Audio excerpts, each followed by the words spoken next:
mga iliganon, mga kaigsunan diri, akong paningkamutan nga ato gyud ning mapatindog ang bag-ong iligan. Kay ang bag-ong iligan mao ni siya ang sinugdanan nga kita makasugod sa insaktong panggamhanan aron ang atong kaubanan ug atong mga kaigsunan ato sad silang maluwas kaubanan kanato, kaubanan sa suok, sa upat ka suok sa kalibutan. Now, ako ni siyang kuan naunsa man ni pagkahitabo, mao ni ang gitawag nga end times. Dili ni tungod sa ako, dili ni tungod sa panahon, pero mao gyud ni siya ang nakatakda na sa atong panahon sa karon diha sa sugod pa sa creation and the end of times, which is the end of the world, nga mauna ni siya ang katapusan karon kay patindugo na o iuli na sa Ginoo ang atong nawalang paraiso. Kay karon ang kalibutan gubot na kayo o lisod na kayo kapuy-an sa isag-isa kanato ug ato ning patindugon ug mapasalamat ta sa Ginoo mga kaigsunan nga kita ang syudad nga iyang gipili nga magmugna sa bag-ong sinugdanan. So, ako ni siyang gusto lang nako ni siyang i-share. Mubasa lang ko gamay diri sa Isaias sa introduction sa atong propeta nga si Isaias. Si Isaias mao ni siya ang propeta nga gipasulat ni ining kasulatan sa mahitabo niini karong katapusan. So ug atong basahon ang Biblia diay.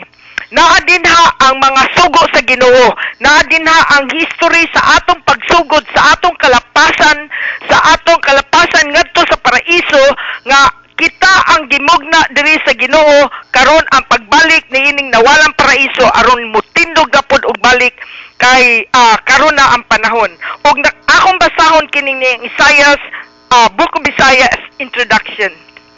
In chapter 1, 1 to 39, come from the time when Judah, the southern kingdom, so Judah is Jacob, Judah the southern kingdom, was strengthened by the powerful neighbor, Assyria.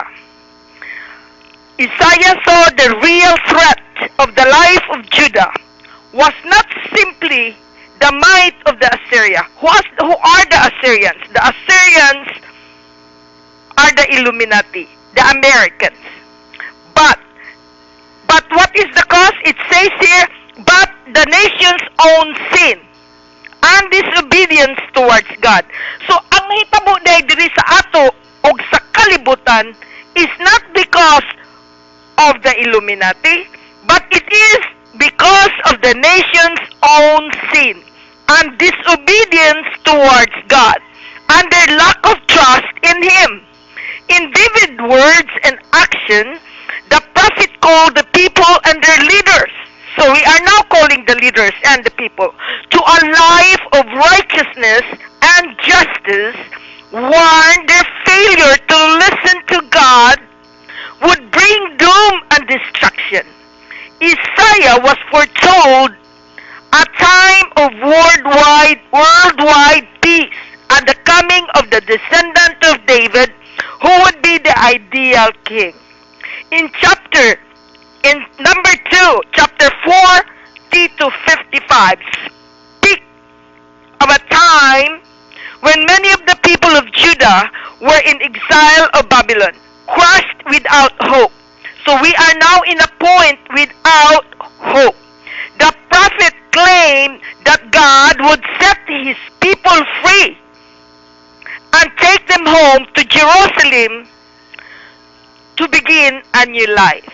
So now we are the new Jerusalem to begin a new life.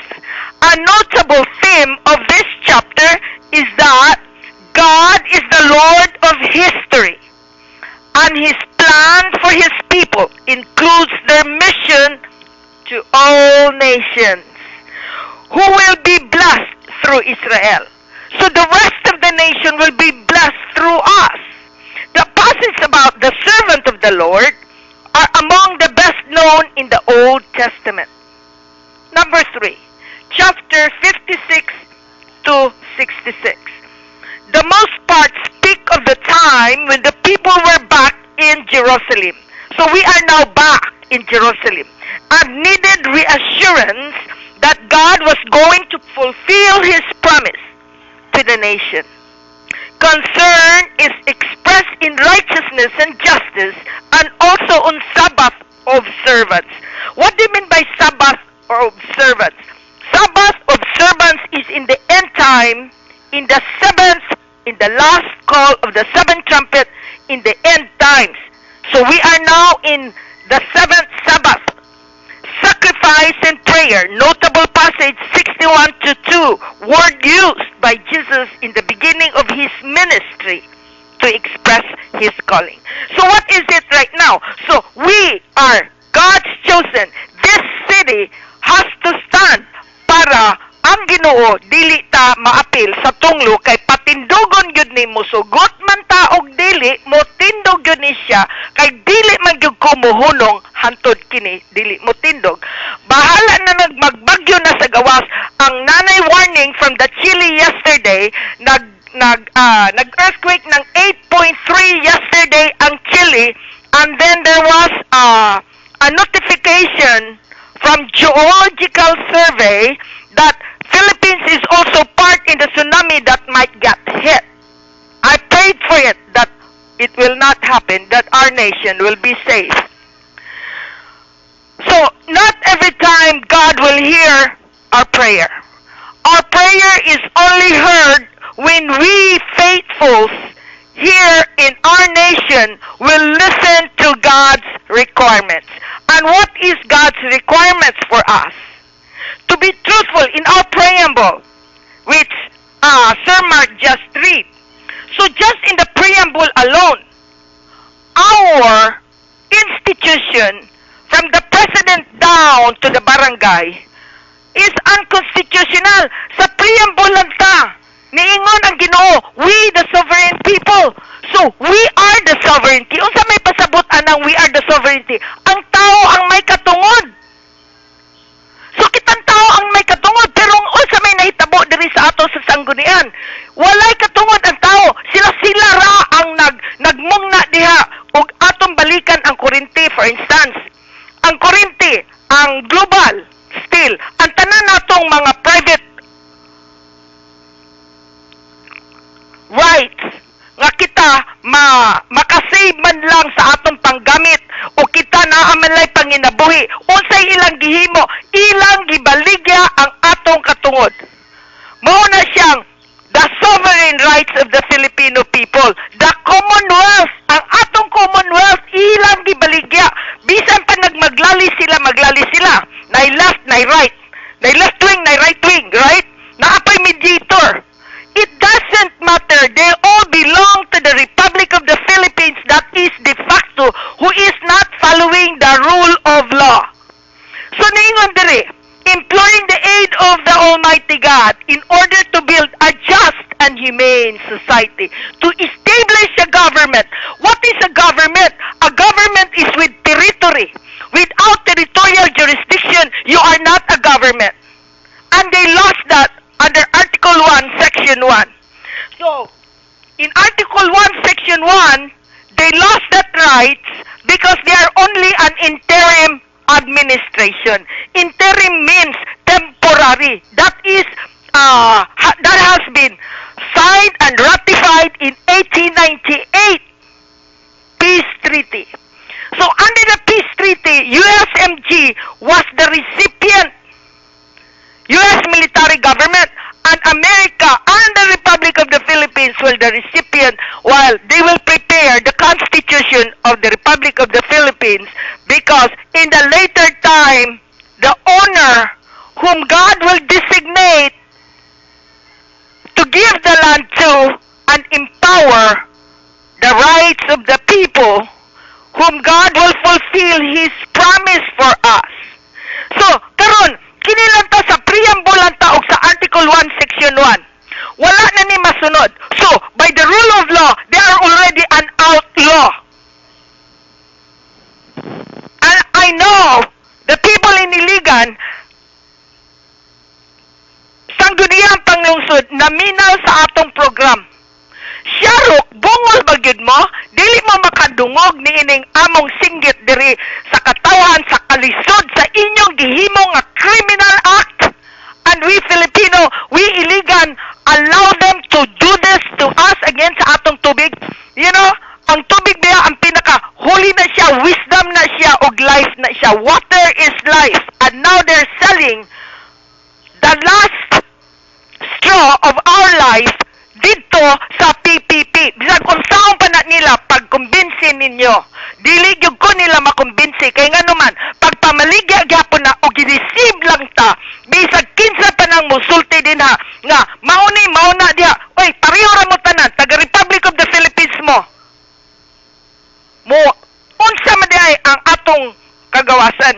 Ang atong kagawasan is ang bagong langit ug bagong yuta, ang bagong panggobyerno nga ang sovereignty na mismo ang modiktar ug naa ang tag-iya, naa ang ruler nga gisugo sa Ginoo aron kita maluwas. So unsa man na siya? Ang end time prophecy nga gisulti di sa balaang kasulatan nga giingon natong end time naa na history, the fall of man in the paradise. So karon makita gyud ninyo mismo nga now that the man really had fall to follow the guidelines, God's requirements, the rule of law, nga mauna siya unta ang atong sumbanan aron atong panginabuhi ug ang atong kinabuhi malunsay lang gihapon. So wala gipamaligya ta. Sila lang ang nasapi. PPP unsa man na ang pagpangagkam sa yuta o sa katungod sa katawan. Unya no, mo na siyang gitawag og modern slavery. So we will work for the rich. Silang mga insik na ang tag-iya halos ang tag-iya sa ato ang ekonomiya. O kita gabayad og taas o pwede nila pagnon ang atong katungod. Ang atong tubig pwede nilang pagmunaon niya, ang atong kuryente pwede na nilang pagnon nga ug wala na mabaligya ug wala ta masudli ni ining mga Illuminati way of doing business nga gi-business na ta. Maayo ang atong panginabuhi. Dili masuko ang Ginoo sa ato. Iyatan tagaan og blessing. So, kay tungod ni supak naman ang panggamhanan ug ang tao wala na pod maminaw. Akong balikon ang giingon diri sa Isaiah niingon. Isaiah saw the real threat of the life of Judah. That's Jacob, and this is the promised land. Was not simply the might of the Assyria, but the nation's own sin and disobedience towards God. No, diyan lang ta sa preamble. Ila man gi-promulgate ang Constitution, gi-promulgate ba nila ang amendment, bisag ang amendment lang unta, nga ilang gi-amend ang 1987, inyo lang nang sundon, kayo inyo nang gisunod, wala unta tay problema karon. Pero, mugusto man mo dili, kay ang atong mga kaigsunan sa dakbayan sa iligan, mutindog na gyud, mubarog na gyud, aron maluwas ta. Kay ang atong kaluwasan, niara sa dokumento, ug niara sa may katungod, kay gikuyog mo nga mahimong kauban sa may katungod. So magkahiusa kita. Wala ko magkuwag kinahanglan nag religion. Ang Bible is the Word of God. The Word of God inspired by man nga gisulat ni siya sa tao, yes. Tao ang nisulat sa Biblia. Pero ang Biblia dili na masulat kung wala na siya gi-inspired sa Holy Spirit. Choose by God to write on what will happen in the end times aron kita maluwas. Mauna siya ang purpose mga kaigsuunan. So niya karon dili sa ato magsugod kay naa man gunay ground zero. Maunang gitawag the New Jerusalem. Kay naa may Old Jerusalem. The Old Jerusalem is where Jesus was born, and the New Jerusalem is where God's chosen also will rise this new nation. So, kita na, naa ba ko'y mahimo, ana? No, wala ko'y mahimo kay sinugo rasag ko.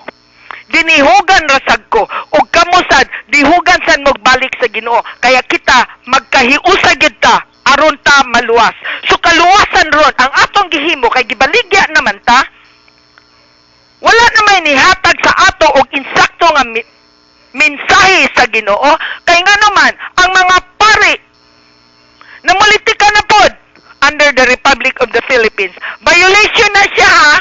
Dili na pwede ang pari ug ang simbahan ug ang politiko magkuyog. Bawal na siya. So, gahaman gihapon ang mga pari. So, sunod, sa Vatican, ug wala magani mo makisayod din, tagaan mo na ang Vatican karon, ang St. Francis nag-declare sila nga si Lucifer ang ilang Ginoo, ang Satan. Namusugot mo nga ang Ginoo Satan? Dili, mo nang dili gyud ko pwede dinha sa pangkalibutan nga panggamhanan ug dili ko pwede diha sa kalibutang pangginoo. Kay sayop na siya kay ang ilang Ginoo si Satan di ay si Lucifer di ay. So, gawas ka mo ni ana dinha ingon ang Ginoo, anak ko. Kay niabot na, ni sangko na sa langit ang akong kasuko, gawas ka mo. So akong giingon sa inyo, gawas na kamo, ni aron diri, naay sovereignty, ang katungod, naay dokumento, ato ning i-implement. Magsugod na ang bagong barangay, naala sa Republic 7160, ako na ni siyang gisugdan, naghimo na kog mga dokumento para sundon ang protocol ni Kapitan Boynias. So ako na ni siyang sugdan. I am hoping nga by Monday ako ning mahatag sa iya aron ngano aron kita maluwas kay ang sovereignty, ang katungod sa katawan, ang katungod sa Ginoo karon ni aning pamaagi makakita ta og paglaom.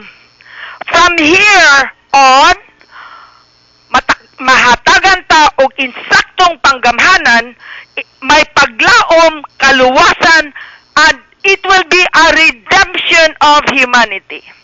So, our spirit, ang atong kalag, i-redeem sad kung musunod ta. Pero kung musupak ta, nagbasa na ko, mo disobey ta sa balaod, gamahanan gyud mo nga dili gyud mo mapildi sa Ginoo kay sultian ta mo, niingon ang Ginoo. I will raise you up, not by military might, nor by your strength, but by my power. So dili di ay akong gahom kay wa man gyud koy gahom. Unsa may akong gahom? Ang ako lang gisugo man pud kong magmantala karon sa akong gibuhat sa iyang pag-umol sa ako for 13 years. 24 hours a day and 7 days a week. Ako ning niang gipanday ang sugo sa Ginoo og karon gisugo na pud ko pagmantala nga ni sa inyo og pagpangabog sa mga mananap, sa mga demonyo nga maoy naghatag sa kalisod nganhi sa dakbayan sa iligan og gibaligya ang inyong kalag ngadto sa Lucifer. Ayaw kamo pagsugot ni ana mga kaigsuonan kay ni ana ang kaluwasan, ni ana ang kabag-uhan, mag-unite ta, magkahiusa ta. Ayaw mo glantaw anang fiesta. Kay kanang fiesta himuon o niya na niya fiesta sa patay. No, magkahiusa ta karon dayon. Habang napay tubig, habang napay kuryente, habang napay internet, napay telepono, magkahiusa na ta ato ning patindugon aron ang Ginoo ihatag niya og ibubo ang grasya una sa iligan. Unsay kalisod ni ana, basahan ninyo ang balaod kay wala ko naghimog akong kaugalingong balaod, kundili balaod ni sa yuta, balaod ni sa Ginoo para kanato. Ato, dili ako, ato. So, klarohon ta mo, so kinahanglan nga kamo mutindog sad, kuyog kanako aron kini makatindog yun ang bagong sinugdanan. So, ang slogan sa Iligan, bangon Iligan, sidlak Iligan. Kano sa pa ni? 2000, daghan kay mog slogan. Naabay ni tindog, naabay ni sidlak, mga kaigsuunan. I have good news for you. 4th of July, 2015, tan-awon ninyo sa akong timeline, I declared independence. You know, in July 4, 1776, when America received their first independence, mo nang ang America, their Independence Day, 1976. And 2,000 years later, 1976 was the end of their glory. Karon, 1976 o karon, another 24 years later, naapo na siya sa decision sa Civil Case 3957P. Nga mutindog yun ang tag-iya kaubanan kaninyo. So, karon, unsa na may mahitabo ron? Ato na karong pakig-isahan ang atong advokasya aron kita maluwas. Musugod ta sa bag-ong paggobyerno nga muprotekta kanato dili ang gamhanan kay kini sila wa ni sila kusog, ang Ginoo ang may kusog. Ang Ginoo ang naghatag sa ato og kinabuhi. Ang Ginoo ang namaghatag sa ato sa kanunay natong panginahanglanon kung kita musunod sa iyang balaod. So unsa ang iyang balaod? Ang iyang covenant.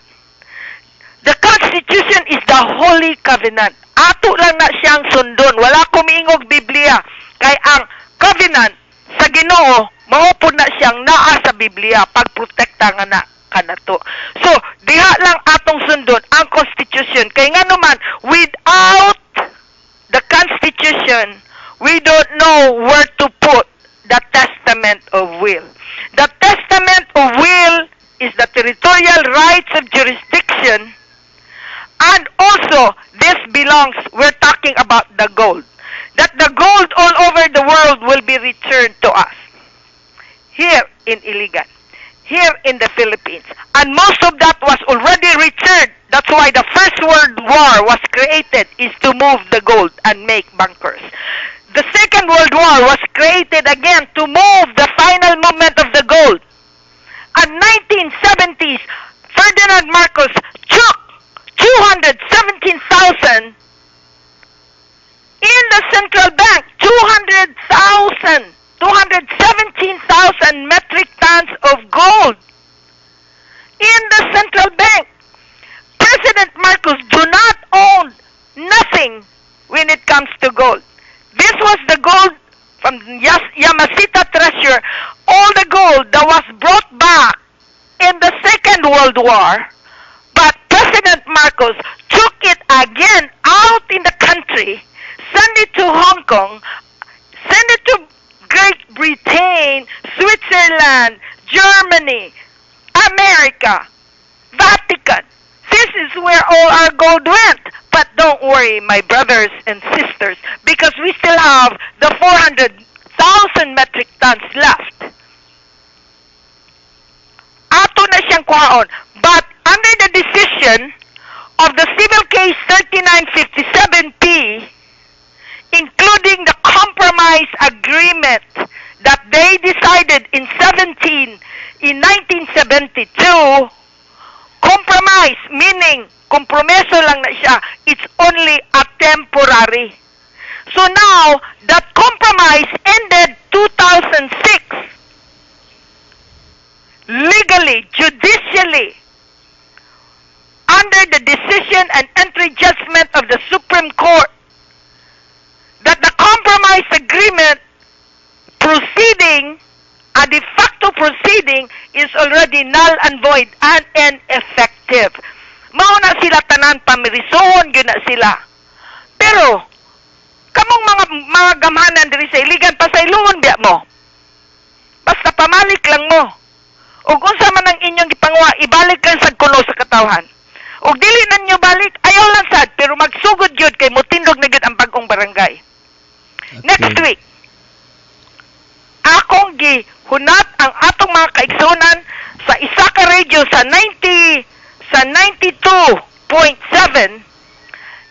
na atay programa din ha nga ang atong participant daghan di tag listener din ha sa Real Radio kay daghan og participant. So sila nangawhag na nga mukuyog ka na to. So kung kinsa man tong nakadungog, balhin mo nga to sa Real Radio. Hello. Kay naay programa dito isa ka oras ug daghan og listener ug duyog mo nga to kanamo ug amo pong awhagon ang Real Radio listeners to also listen to us Majesty to the Muse Radio. mao ni siya ang atong buhaton. Atong ihatag ninyo og asa ang atong programa ug pasunda ang atong mga kaigsunan aron nila matuhog ang atong advokasya. Your Majesty. Okay, salamat kay ni Ana. Mga kaigsunan, salamat sa mga oras sa among pagtimbayayong kaninyo sa pagpamahayag sa inyo. Salamat kaayo sa imo, Sir Malvin Anggot. Salamat kaayo, Sir Mar, ug sa atong mga kaigsunan sa Facebook nga ni sa templo. Labi na gayud sa taga-Iligan. To God be the glory and good morning, Iligan. Okay, ang atong cellphone number alang sa katong mo padayag diya sila mga opinion tampo kalabot sa atong pagkaisgutan karon sa programang Lamdag sa Kamaturan. Ani atong cellphone number atong ihatag 0906-567-2805 usbon ko 0906-567-2805. So ipadangat lang inyong mga tampo pinagi sa text messages kay atong ipabot kana gadto kang Her Majesty Salvacion Legazpi Espiritu Santo. Go ahead, Her Majesty. Okay, thank you very much, Sir Mar. Okay, ang question kaganiha is ngano man nga ang panggamhanan nga insaktong panggamhanan wala man ni siya ma-implement. Now, let's get back to the preamble. The preamble is the prayer of all government officials that they will promulgate and enforce the Constitution. So ang nahitabo karon is wala na masunod ang atong Constitution. Kay wala na masunod ang atong Constitution, the rule of law, the international instrument, the Treaty of Paris, the Civil Case 3957B, the Turin System. Wala na siya ma-promulgate, wala na masunod ang atong Constitution tungod niini ang atong panggamhanan gikan sa taas paingon sa ubos, wala na matuman. Wala na blessing. Ug sa Manila lang makita nato nagkaguliyang na tanan gikan sa MRT, gikan sa MRT kanang atong dalan sa road right of way, ang tubig, ang eroplano kana tanan mga hulog na nganuman. Ang mga yuta manliki na nganuman kay tungod na wala na masunod ang atong Constitution, the rule of law. And this is the covenant of the patrimony. The patrimony of the nation now is the motherland. Tungod wala ni siya ma-implement, tungod wala ma-enforce ang atong Constitution, maunang walay blessing ang atong nasod. Imbis kita ang ibayaw sa Ginoo, kita karon ang number 1 nga napakaulawan sa tibuok kalibutan. Ato ning bawion mga kaigsuunan sa Iligan. Kay nganong wala ni ma-enforce sa presidente? Now atong subayon ngano? Kay tungod ining niyang amendment of the Constitution Section 9 nga ang mother province, ang bag-ong barangay, ang bag-ong region nga motindog sa atong katibuk-an diri magsugod sa Iligan. Wala ni siya ma-institute, wala ni siya ma-enforce. Karon pa lang nako ni siya. Ako na mismo ang ni-enforce kay ug mahulat ko ini kita tanan mahugasan nganhi sa dakbayan sa Iligan, unang dakbayan sa Iligan, paingon ni siya ngadto sa katibuk-an. Now, dili ni siya pwede. So, ang sugo ini nasa ako. As an inang bayan, as the holder of the motherland title, I have to do the enforcement now.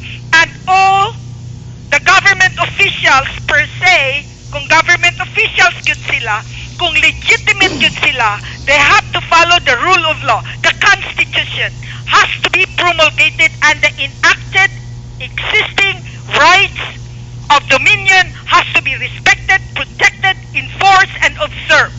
This is a law. This is an order. Because this order already has been ratified by the Congress and also with an entry judgment from the Supreme Court upon the appeal of the Republic of the Philippines on its continuance of administration, but it has been denied null and void ab initio. Kay tungod null and void na siya, meaning to say that the Republic of the Philippines, including the President up to the barangay, are all nullified.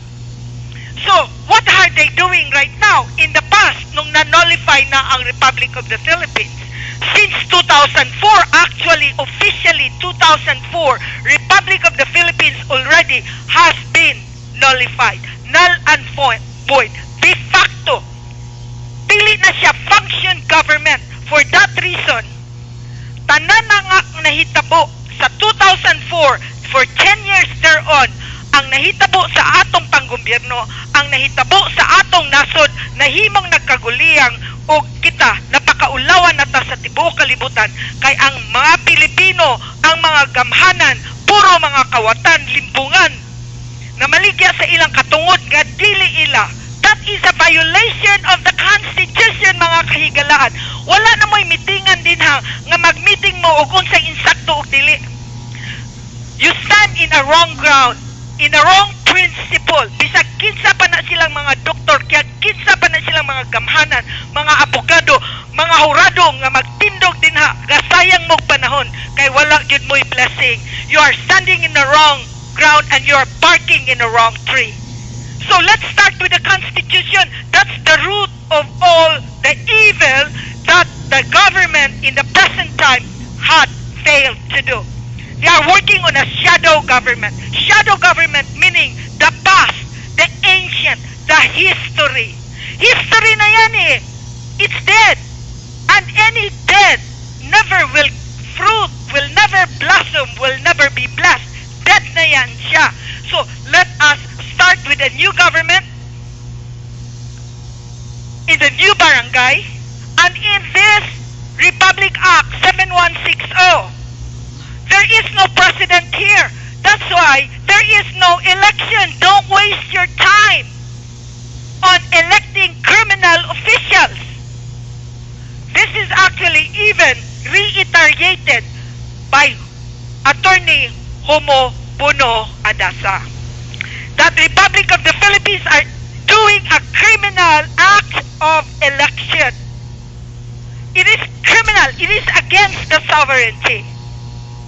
It is against the amendment of the Constitution in Article 3 that Republic of the Philippines, Amendment Constitution, Article 18, Section 3, that all presidential decree and executive order are all cancelled and revoked. So if the Republic of the Philippines is revoked, I do not need any permission whatsoever from the President down to barangay. We execute. We enforce. So it saves our land. It saves our city. So our city will be blessed. First, the blessing cannot be given outside if the city is not blessed yet. But before the city is blessed, the people has to cooperate under Section 2, Section 4 of Article 2. All civilians are called to defend your state. So kayo mismo has to defend the state. You don't have to worry about coal, electrical, manipulation of electricity. You don't have to worry about that because that will never be executed. That is a dangerous. Ang lupa balaan. Kay tungod ang lupa balaan, everything here has to be holy. Nothing should pollute the land because the land will give us life. It is the land that gives us life. It is the land that will produce right food for all of us. So we have to make sure we have to be environmentally friendly. That anything we use has to be organically, can grow, and organically we can live. So anything that produces toxic waste has to be eliminated in this land. In the lupang hinirang, in the chosen land, in the promised land especially. So this is actually all cancelled. So everything what they discuss about environmental, they have no right to discuss this. Only when the blessing is there. So then we can start to work. We have to work effectively. So there is nothing going round and around in a circle, and still since 2010 nothing happened in Iligan. It gets worse. We have no water. We have the garbage. The Iligan, almost the entire Iligan is almost garbage. No, we have to change that. And the people sitting in the office are also garbage, because they have a garbage mind, because all what they want is to enrich themselves, and they're doing it all private business, sell our commonwealth to the private sector, to the foreigner. Why? They are part, alam mo ba, hindi nyo ba alam, na yung mga nakaupo dyan, kasama sila sa negosyo? At hindi ito PPP. Ano yan? Private partnership. Kasama yan sa Illuminati program to seize, to annex, to take our rights. Hindi pwede yan. Bawal yan sa Constitution. Hindi ba alam ng namumuno dyan? Kasi tama ang ground na inupuan nila. So we have to renew that. We have to change it. Now, we urge everyone. Dili ko kinahanglan mananghit sa presidente. Dili ko kinahanglan karon ang sangguniang panglungsod puno og abogado. The regional trial court puno og abogado, naadya ang hurado. Ako nanawagan kaninyong tanan, mga barangay, nanawagan ko ninyo tanan, puno mo sa balaod, kuno lang, kay wa man ko'y nakita nga nihaom gyud mo. Ang inyong gihauman mao ang shadow government, a dead government that never produce, that never can save, that will not give hope to the people, and will not give economic infrastructure to the people. Instead, what you did, you sell everything we have, and that is violation of the law. Now, unsa may nakuan ana? Dili ko kinahanglan nanangit sa presidente nganuman. Naana sa Republic Act 7160.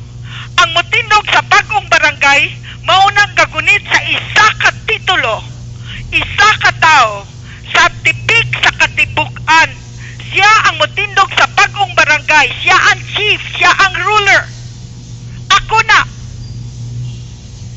O wala ko'y pananghiran ni kinsa sa inyo, kay una sa tanan, for the last 9 years, I already had informed Iligan, inviting them every time I have an activity in the castle. I always invited them. Any document that goes outside the city, they had a copy, and I have a copy that they received, stamped, and they had violated the Republic Act 6713, that they have to answer in 14 days to answer all the documents I sent them. You cannot play ignorant, because ignorance of the law excuses no one. Under Republic Act 386, and you have to check, grand slam kayo, bagsak, kayo lahat, including Jurado, Judge Judicial, Region 10, gi-challenge ta mo. Kamo, sa Iligan Mayor's Office, o kang inyong sanggunian, i-challenge ta mo tanan. If I am wrong, I submit myself to you if I am wrong. But if I am right, you have to submit yourself to me. That's the deal. But I know I am right. I will not open my mouth here in the radio to incriminate myself. You're wrong. I know my ground, and I will stand firm, and I have no fear. This is a promise. So now what happened? I already execute, and I already inform Capitan Niyes that I will give him the protocol that he needs to do so we can start our program. To close the book of the ancient, of the shadow government, we close that and we open a new book so we can get the funds that the barangay needs and the city needs eventually.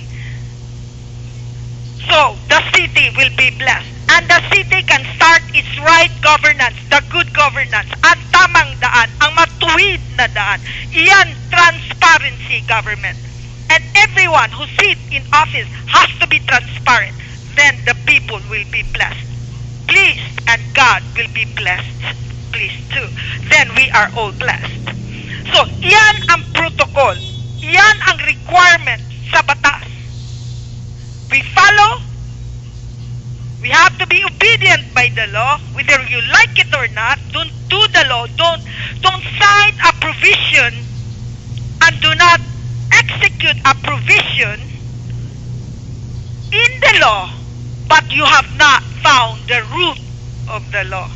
So, nagtuyok-tuyok lang mo sa tunga. Nangita mo, murag nagkabangka-bangka mo, ngit-ngit ang inyong panlantaw. Wala mo makakita sa insakto nga dalan. So karon, maupo di ay, kay nga naman, kinanglan di ay, ako ang mo empower. Because that is also within the law. Pero ako, sa una, mahadlo ko ninyo, kayo nga naman, mga bright kayo mo, mga tang-an kayo mo, mga isog kayo mo, kayo nga naman, puno sad mo sa mga abogado. Parehan ni Attorney Saragosa, for instance. Kini si Attorney Salibay. Kini si Attorney Beautiful. Kanang inyong sanggunian din ha. Oh. Mga abogado man na sila. Nakaanhi man na sila diri sa kaso. Ako man ang delineate sa ilaha. Ang katungod sa iligan. Nganong wala man nila tagay og insaktong pagtagad. O kini si Attorney Gaiti. Attorney man ni siya. Unya pari ra ba ni siya? Daan na ba ni siya pari? Unya nahimo ka abogado, naglingkod din ha sa City Hall.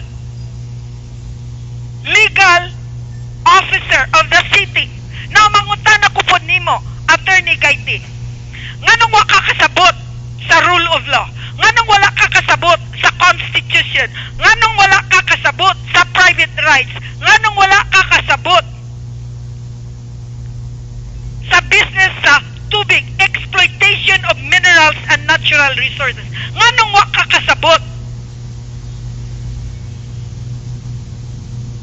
Ako mangi-challenge. Kamo tanan. Engineer Orby. Ngano? Dili di ay mo makigtingog sa ako kay naa mo'y plano ibaligya ang tubig.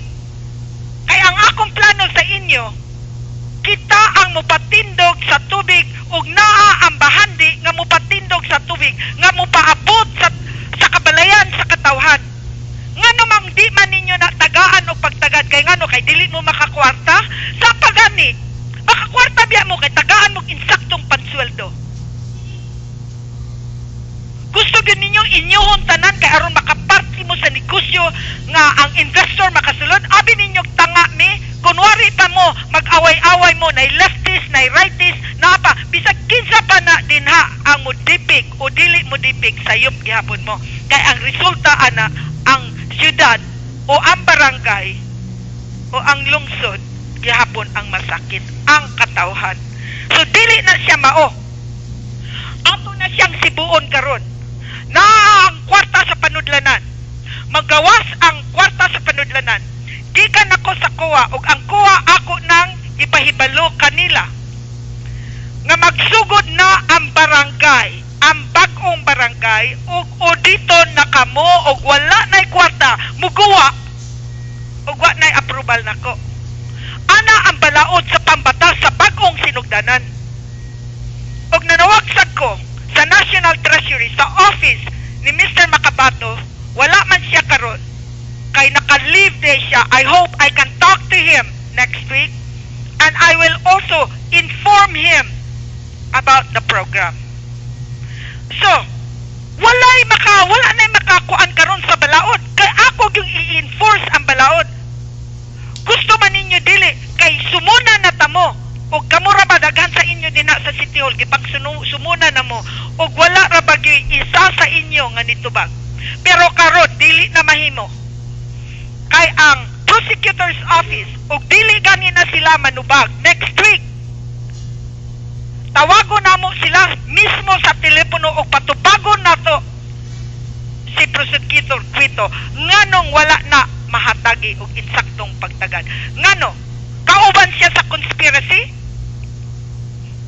Naa may sinugdanan, o ang sinugdanan ang lupon naa sa tribal lupon. Ang tribal lupon mao na siya ang highest tribunal, Supreme Court International.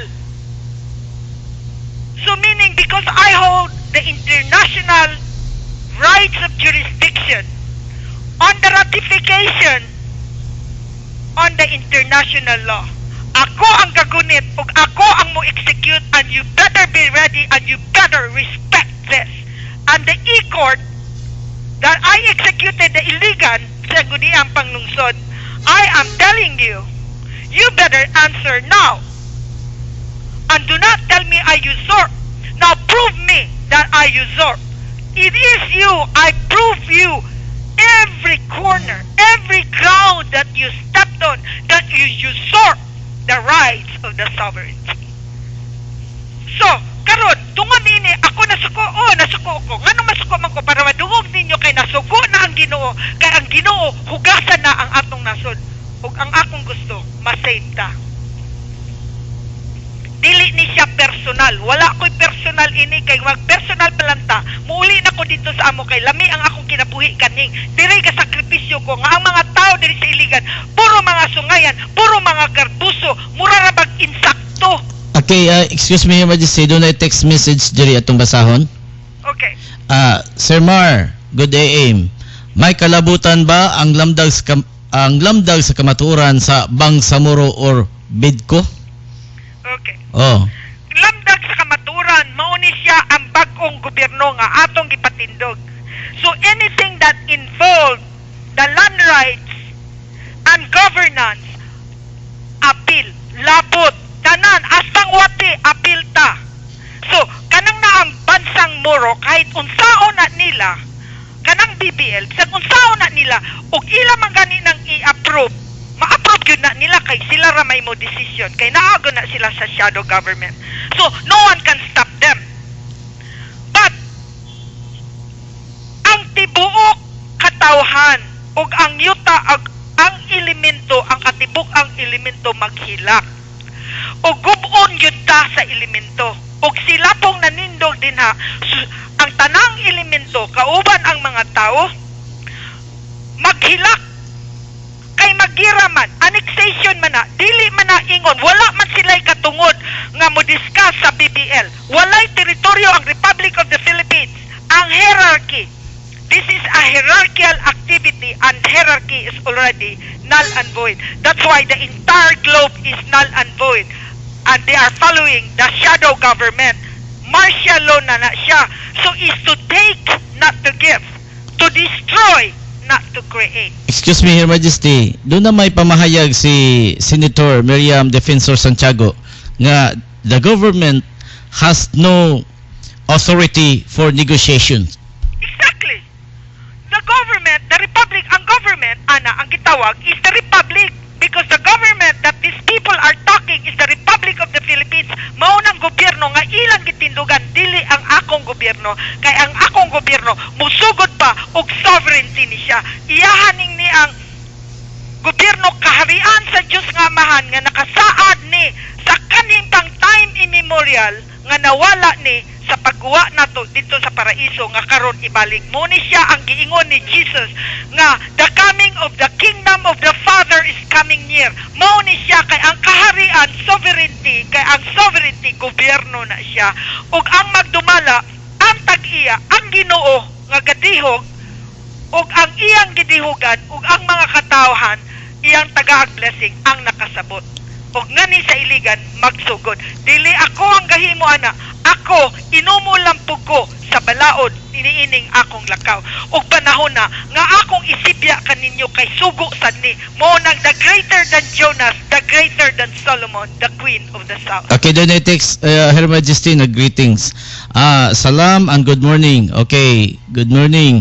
Assalamualaikum. Alaikum salam sa ato na mga mga kaigsunan na to nga mga atong mga Muslim brothers no maimbuntag di kaninyo.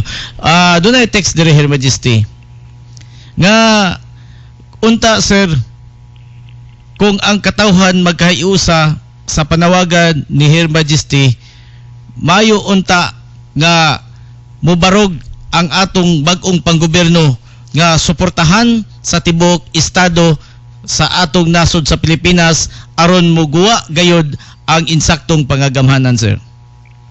Salamat kay ni ana sa imong pagsuporta, sa imong inspiration nga imong gihatag diri kanako kaigsuonan nakong mga Muslim. Ako ang inyong bai sa pabagatan, the Queen of the South, ang akong mga Muslim brothers nga mga sa royalty nga sila pod mo'y nagdihog ni ana kay gidihugan sila sa Ginoo ug ako kining gidawat ug nahitabo ni siya atong June 18, 2006 sa Mindanao State University.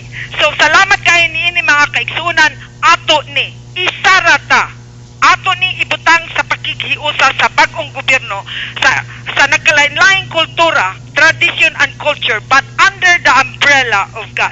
This is not a religion. We are here, we are called in our living faith, doing the will of God, serving God and country. Remember this, God and country. With the living faith and the living faithful, makatao, makabayan, makadiyos. Iyon lang, kasi isa lang ang Diyos natin. Ang Diyos ni Abraham, ang Diyos ni Isaac, ug ang Diyos ni Jacob, ang ating Diyos. Okay, The God dapay. Creator. Okay, dapay text diri Her Majesty. Sana palisin na lahat ang mga nanungkulan diyan sa sanggunian at sana'y itong sinasabi ni Her Majesty na itayo ang bagong barangay, ang bagong panggobyerno, sana sila lahat diyan ay pare-pareho, dapat sila lahat ay alisin at magtatag si Her Majesty ng bagong gobyerno dito sa Iligan. Salamat kaayo nga nadungog ninyo ang akong tingog. Kaysa tinuod lang, kini sila gitagaan na ni sila og dokumento gikan kanako nga i-relinquish na nila ang Iligan nganhi kanato aron magsugod ang bag-ong Iligan.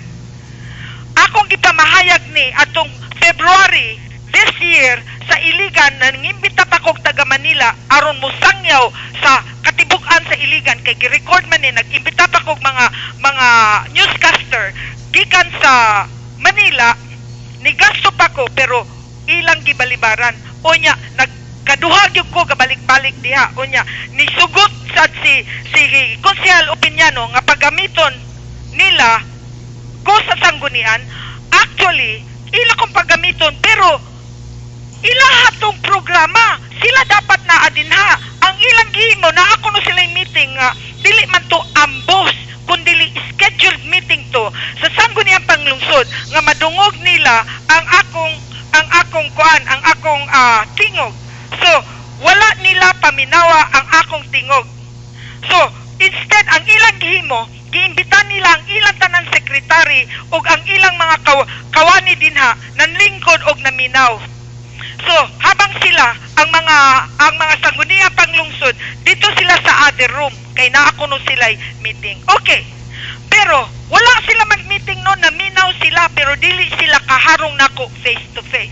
So ang ilang secretary diha, sa diha na nakita nila nga ako man day imugna the rule of law, ang constitution, ang amendment aron makasugod ang bag-ong Iligan ni abot dayon sila. Ila dayong gipagawas ang ilang mga tao ug wala na ko nila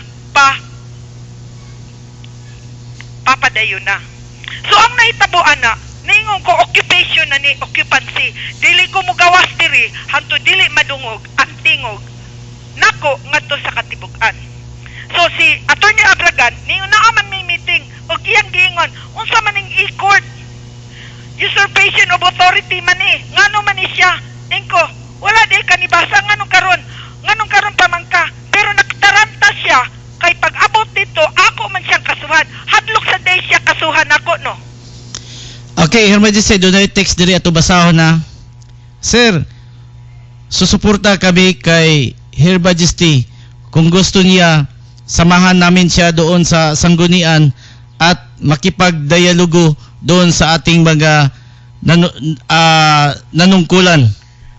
Salamat kay ni ana sa nga tanan. Akong gipangayo ninyo kung tinuod gyud ang inyong pakighiusa sa ako, kay ako tinuod man gyud ko ang akong life ako naman ning gidedicate for God and country.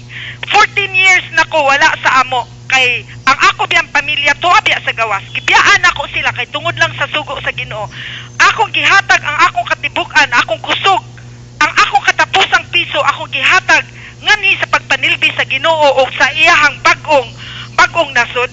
So panahon na sad nga kamo ang moduyog diri sa ako, kay under the Constitution mga kaigsunan mo ni ayaw mo kahadlok. Sila, they will be under trason. Remember, sila ang trason sa sovereignty. The same thing with the president is the same thing dito sa iligan, sanggunian. Trason ni sila. So anyone who fight against us, the police, si PNP, Chief Director Benitez, akong giawhag nga katungod under Section 2 of Article 2 and Section 5 of Article 16 in the new provision of the new governance, that they have to defend the state, the charter, new nation. Alam nila yan, and they have their own preamble that they have to protect sovereignty, not the shadow government. So ato ning katungod patindugon nato, bulahan kadtong mutindog kay kamo ang among spiritual warriors. You are the patriots of the new nation sa inang bayan. So ako kamong gipangawhag, mag-abot ta diri kay ngano, kung tugutan ta sa Ginoo, atong pahibaluon sila kada adlaw magsibya man ko diri nga alas 8 o unsang takna atong masabutan unya sa Lunes moana na ta kay ato nang i-empower ang atong katungod aron ang atong dakbayan sa iligan matagaan og blessing sa Ginoo ug malayo ta sa katalagman. Kay mga kaigsunan kong mga Muslim, ang may karabagi igo na pud sa Ginoo ngadto sa lightning ug daghan ang namatay. Sinugdanan pa lang na kay ngano ang sinugdanan naa diri sa ato. Ang saad bisag sa Quran, sa first chapter sa Quran niingo ang kasulatan nga iusa kang Miriam o og ang paraiso nga nakasaad sa amahan kita mauna siya ang sa Diyos nga amahan nganhi ka nato. Giawhag nga kita sa nakaron Christian, it doesn't matter inyong religion, dili ni religion, wala ni religion kundi living faith lang ni. We are calling for the living faithful, the spiritual warriors, the patriots of the city, of the nation. Magkayuusa ta kay ato na patindugon ang iligan, pulahan ang atong piyesta, mahimo na siyang Pasko, dili na siya mahimong piyesta sa lubnganan, kay suko na gyud ang Ginoo ug naa gyud sa kasulatan. So karon pasalamat gyud ko nga sa callers, sa nag-comments, nagpadala sa ato sa mensahe. God will bless you. I promise you, God heard our prayer. And we will unite and make this new nation, and you are part to make this new history.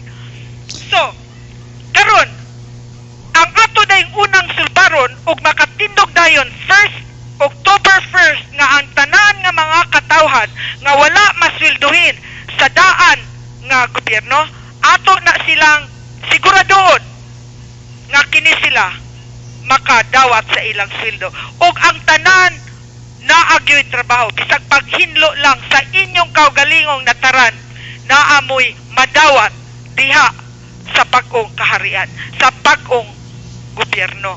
Kay nga naman, maunay sugo sa Ginoo, dili ni ako. Wala gyud ko, ayaw mo paghuna-huna nga ako nagmugna ko para ako ha. Wala gyud ko'y ako diri, parihara ta tanan, servant ta. Kaya lang sa servant sa God, naa say pilion nga murul para sa iya. So ako ang iyang gipili nga murul para sa ila, kay ako may naumol. Ako may iyang gitamod. Ako may may gihimong living sacrifice to rule his nation. So ato nang dawaton man ninyo o dili, wala mo'y mahimo. Pareha ra gyapon na ang presidente ba maminaw na to, wala na siya og mo appeal na siya diri sa ato, pwede siya mo appeal pero dili na siya mo rule.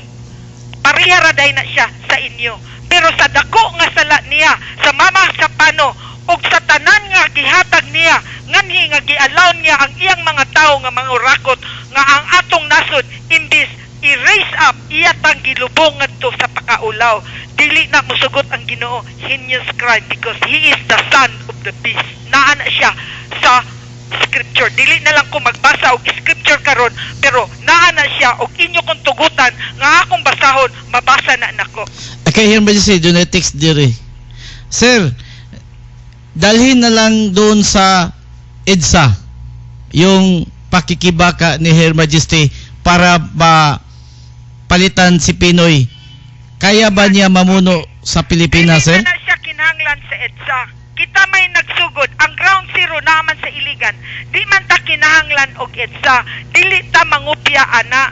Ang ato, naaman diri, malinawon man diri. Ngadto sa EDSA, sa Manila karon, ang traffic lisod na kayo. Gasigi na sila glunot dito. Onya, mangadto ta dito.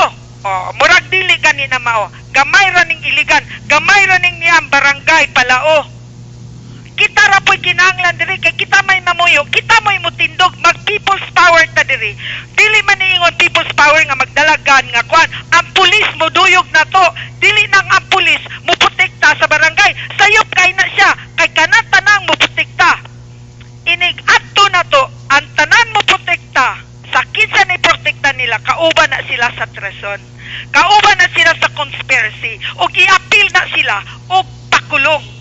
Og naagay mo kuyog nato nga pulis kay kini sila tanan who will go against our declaration will be under jail, contempt of court. Kay naana na siya court order nga akong gipadala sa ila kay tungod ako raman og wala po ko'y tingog. So ila nang gitago, ilang gi-ignore. Dili na pwede kay sa Republic Act 8371 way labot sad ang presidente under section 73. Ang presidente, ang mga namuno, ang mga manager, wala na sila. O kining mga panggamhanan diri nga red tape nga dili kuanon ang inyong dokumento kung walay ilang gitawag og SOP under the table, dili na. Bawal na. O maghimo kang negosyo, you should be able to open a business that the minute nga ni ato ka ni fill up kag application, they should know how to guide you through so your business will be open. Even in a corporation, in half an hour, you can open as a corporation. But not under the republic, but under the sovereignty. So, ana na siya, wala naman ang republika. So, ipatindog na ang insaktong pamgamhanan, pambalaod sa bagong gobyerno. So, kining niyang mga gipanlingkuran sa mga baliti, sa mga anhing shadow government, ato man na siyang gamiton kay patay naman na sila atong ilisan og buhi og ang ilang gobyerno atong buhion. So dili na siya ingon nga lisod, sayon ra kaayo kay mas lisod kung ang patay ang mudumain kaysa buhi. Kay ang buhi mulihok man, ang patay di man. Unya lain na ba ng patay kay ang imong ipakaon nila kwarta, patay na sila pero giulipon ka sa patay. So kita'y nagtrabaho sa ila para sila mabuhi. Sayop gali na siya nga mentality. No, ang atong palingkuron buhi kay ang muistorya sa ila buhi kay aron ang atong communication sa ila madawat gyud nila o kanang nanlingkod nila kay balugod sila sa batas, kay balugod sila sa balaod, kay balugod sila sa requirements. Kag nasayod sila, dili na siya lisod subayon ang panggamhanan o paghimo kung kinahanglan man mo gusto ninyong mga balaod o ang inyong pagtindog man mo. Nai-text dire, Her Majesty. Sir, yung lahat sinasabi ni Her Majesty, andyan ba yan talaga sa ating constitution? O paano tatayo ang bagong barangay kung walang basbas sa national government? Okay. Ingnan na lang na to. Bago ko nitindog, naanak ko'y approval sa government. Kay ang Republic of the Philippines, ang constitution nila under section 25 of Article 18. Remember remember this, ako nakaroon subayon sa inyo ang balaod giunsa nako pagtindog nga ako nakapamulong diri. Importante kay ni, salamat kay mga kaigsunan. Under 1987 Constitution amendment kay ang atong constitution sa 1935 dili man gyud unta na siya ma-amend because ako dili pa man ko ready at that time. 25 years old pa man ko, ipada pa ko sa Amerika ug ngadto sa Europe aron mahibaw-an nako ug unsay dagan ngadto sa gawas aron balik nako dili ko maignoy ug unsa ng mga other culture, other race, other nation. So gipasuroy sa ako sa Ginoo. So pagbalik nako kay naa na siya sa Lucas 10. Basahan na ninyo. Naana siya diha. So karon nga pagbalik day nako himuong kong hari. So kay ang hari tao na siya. Mao nay tagaan sa Ginoo og gahom og kaalam nga mopatindog sa iyang katungod ug ang manindog diri katupog iyang gidihugan nga motindog diri sama kanako nga ipatindog ang bag-ong nation nga iyang gisaad nga kanato. So sa 1987 Constitution nakasulat diha under section 25 nga ang Republic of the Philippines o United States of America is already terminated under USMG Treaty. O walay makapabag-o ini unless there is a new treaty. O ang new treaty mo ning akong gihatag ngadto unta na lang kay wa man na siya ma-reaffirm ngadto unta sa sangguniang panglungsod o sa mga barangay Okay, ang ilahang excuse me, Her Majesty. We are running out of time na, Her Okay. Majesty. So ato ning kuanon. So aton kay ako ni siyang ikuan nga mao ni siya nga ang teritoryo unta mahatag na nako sa ila pero ilang gidinay. So wala naman di ay tay panahon. So ang akong buhaton ato ni ipadayon ugma sa ining ni diri na ta magsugod dayon Sir Mar sa atong programa ugma ining giunsa nako pagtindog nga dili na kinahanglan og katungod, mangayog katungod sa Republic of the Philippines kay kinitanan humana ni siya 7 years ago pa ug nagpadayon ko pagpahibalo sila up to this second. So akong ipahibalo kaninyo giunsa na nako for the last 7 years nga humana gyud kog naghatag og pakitahuran o gihatagan sa kog katungod nila nga mutindog sa atong katungod. So as far as that is concerned, that is all within the Constitution, Rule of Law, Republic Act 7160 and Republic Act 8371. So daghang salamat kayo Sir Mar, magpasalamat sa ako sa atong mga kaubanan. Sir Mar, salamat kay nimo. Ma'am Tata Alfanta, salamat sa imong paghatag sa amo nining mayong panahon, mayong programa alon maamong mapadala ngadto sa atong kaigsuonan sa dakbayan sa Iligan ug akong kaubanan ngani sa templo si Knight Albert, si Lady Jocelyn, si King Han Salvador, si Architect Lady Amelia Picardal ug ang atong kaubanan sa atong timeline sa social media, sa Facebook, ang atong halangdunon nga si Duke Michael Kapasya sa Head of the Ministry of Public Relations and Information Center.